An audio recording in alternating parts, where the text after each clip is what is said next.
Hola, hoy les vamos a hablar sobre la deuda externa de la Argentina, lo cual parece ser uno de nuestros rasgos más característicos.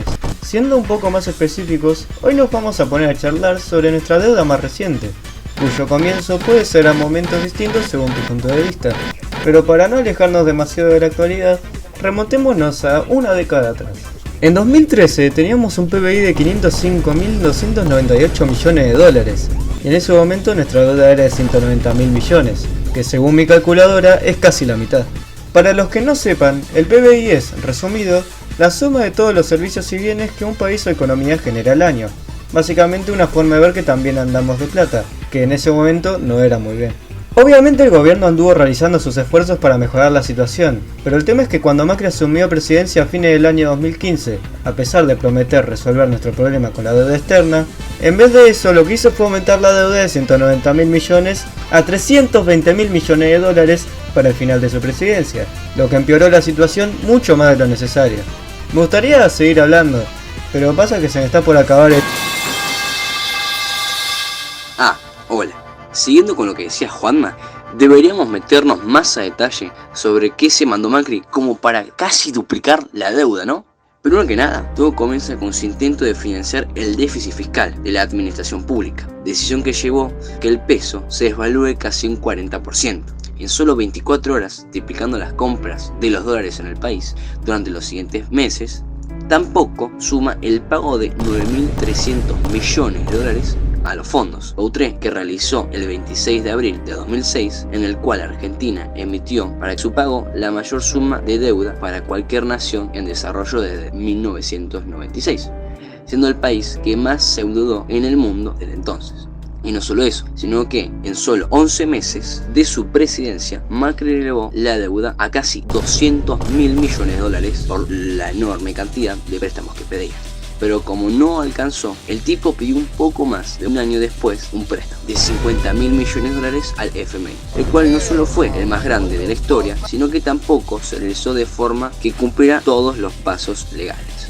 Todo esto es sin mencionar muchas otras que se mandó, pero ya nos estamos alargando mucho el tema. También importa mucho cómo nos afectó y está afectando el hecho de estar en deuda. Por ejemplo, una consecuencia es el debilitamiento estructural de la economía, debido a que se frena la inversión privada, aumenta la presión fiscal, reduce los gastos sociales y limita la capacidad gubernamental de implementar reformas.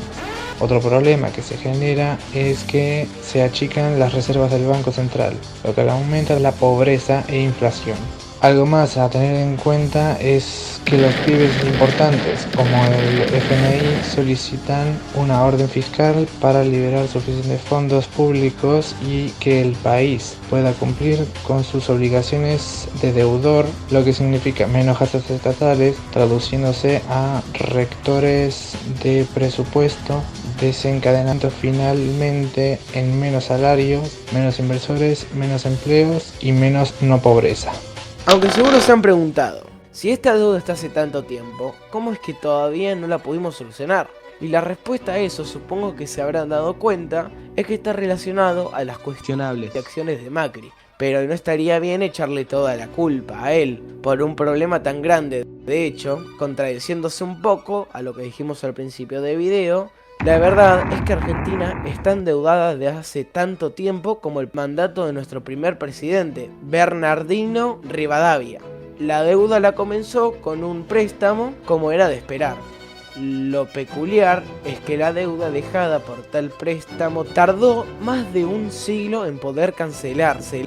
Los gobiernos siguientes siguieron endeudándose, esto ya siendo casi como una marca de agua de los presidentes. Para el inicio del siglo XX debíamos como 78 millones de libras a varios países, esto seguido sin poder pagarse por los años siguientes, llegando a causar la famosa crisis del 2001. Macri todo lo que hizo fue heredar esta deuda, ignorando el hecho de que fue uno de los más la aumentaron. finalmente contestando la pregunta. La razón por la cual aún seguimos en deuda es que Alberto la recibió en su peor momento, encontrándose en una posición donde solucionar todo de una era ligeramente imposible. Y encima se le sumó también la pandemia. Bueno, con todo lo que acabamos de decir, puede que parezca casi como si cada presidente estuviera tratando de aumentar la deuda a propósito, pero estaríamos mintiendo si dijéramos que eso fue así. La verdad es que cada uno hizo su propio intento en la terminación de la deuda. Por ejemplo, ¿recuerdan ese préstamo enorme y medio ilegal que pidió Macri a la FMI? Bueno, más o menos un 70% de ese préstamo fue derechito a pagar parte de la deuda, y el resto del préstamo nunca lo sabremos. También Alberto tomó su número de medidas para resolver el tema. Aprovechó el contexto de la pandemia para poner en pausa el pago de la deuda y aprovechar ese recreo para negociar los términos de los acuerdos con los tenedores de bonos. Para septiembre de 2020 se logró un acuerdo para reestructurar la deuda por un valor de 66 mil millones de dólares, lo que es un toquecito menos de lo que estaba antes. Igualmente, a pesar de esa reestructuración de la deuda, la situación económica sigue sin estar en su mejor momento, con mucha pobreza e inflación. Pero por ahora podemos mirar con optimismo al futuro para que este problema finalmente se resuelva de una vez por todas.